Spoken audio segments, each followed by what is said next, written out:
Friends, eight education academy 07 के इस YouTube channel में आप सभी दर्शकों का बहुत बहुत स्वागत है। आज हम लोग चर्चा करने जा रहे हैं कि यदि आप विश्वविद्यालय स्तर के टीचर बनना चाहते हैं, शिक्षक बनना चाहते हैं, तो आपके लिए अच्छी खबर है। और अन्य क्या क्या बातें हैं जो कि यूजीसी नेट के माध्यम से या फिर पीएचडी और नेट करने वालों के लिए जो बेटर अपॉर्चुनिटी है, उस पर हम लोग चर्चा करेंगे। आज जो यह सूचना निकल करके आई है जागरण के माध्यम से, वह हम लोग यहाँ देख रहे हैं। यदि आप भी पीएचडी या नेट किए हुए हैं या आपके मित्र करना चाह रहे हैं या विश्वविद्यालय स्तर के शिक्षक बनना चाहते हैं, तो इसको अधिक से अधिक अपने मित्रों के साथ शेयर करेंगे, यही उम्मीद और आपसे दरख्वास्त है। चलिए, अब सिर्फ पीएचडी और नेट के विषयों के आधार पर ही विश्वविद्यालय में बनेंगे टीचर। क्या कहा गया है जागरण के ब्यूरो के माध्यम से? उच्च शिक्षा से जुड़े पाठ्यक्रमों की तरह विश्वविद्यालय सहित देश भर के उच्च शिक्षण संस्थानों में पढ़ाने वाले शिक्षकों की नियुक्ति प्रक्रिया भी अब लचीली होगी। फिर से सुनते चलिएगा क्या कहा जा रहा है, ध्यान से सुनिएगा। उच्च शिक्षा से जुड़े पाठ्यक्रमों की तरह विश्वविद्यालय सहित देश भर के उच्च शिक्षण संस्थानों में पढ़ाने के लिए शिक्षकों की नियुक्ति प्रक्रिया भी अब लचीली होगी। अब शिक्षकों की नियुक्ति सिर्फ पीएचडी और नेट के विषयों के आधार पर दी जाएगी।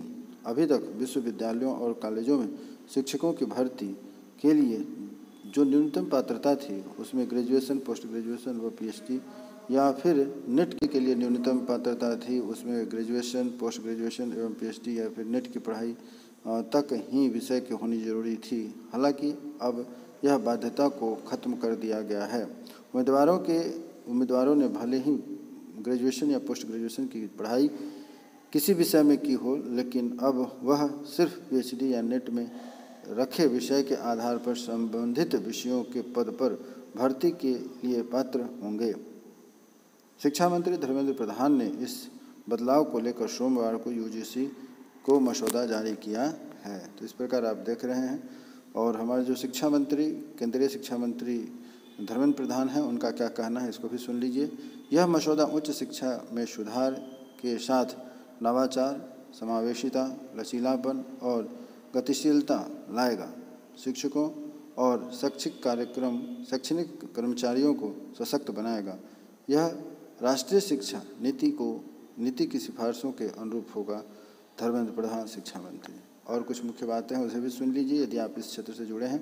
प्रस्तावित नियमों में ये प्राविधान भी शामिल है। नंबर 1, भर्ती में वैसे तो यूजीसी नेट की पात्रता अनिवार्य की गई है, लेकिन 11 जुलाई 2009 से पहले पीएचडी की है तो इसकी बाध्यता नहीं है, वे सीधे आवेदन कर सकते हैं। कहने का मतलब 11 जुलाई 2009 से पहले आपने पीएचडी की हुई है तो आप जो है कि विश्वविद्यालय के टीचर बनने के लिए डायरेक्ट अपना आवेदन दे सकते हैं।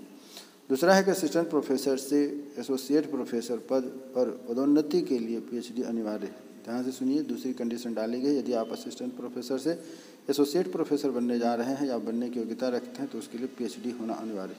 और तीसरा है कॉलेजों में प्राचार्यों की नियुक्ति। कॉलेजों में प्राचार्यों की नियुक्ति 5 साल के लिए ही होगी। कॉलेजों में प्राचार्य की नियुक्ति 5 सालों के लिए ही होगी, जिन्हें अधिकतम 2 कार्यकाल मिल सकता है। कोई भी अधिकतम 10 साल तक ही प्राचार्य के पद पर रह सकता है। तो इस प्रकार आप देख रहे हैं कि आगे आने वाले जो हमारे शिक्षक बंधु हैं जो विश्वविद्यालय स्तर पर पढ़ाना चाहते हैं, उनके लिए बहुत ही सुनहरा अवसर। उम्मीद करता हूँ यह वीडियो आपको पसंद आया होगा। आप भी यदि विश्वविद्यालय स्तर के शिक्षक बनना चाहते हैं तो अपने मित्रों को इस वीडियो को अधिक से अधिक शेयर करें, जिससे कि उन सबों को इसकी जानकारी मिल सके। हमारी आपकी फिर से मुलाकात हो एक नए वीडियो में, तब तक के लिए नमस्कार, धन्यवाद।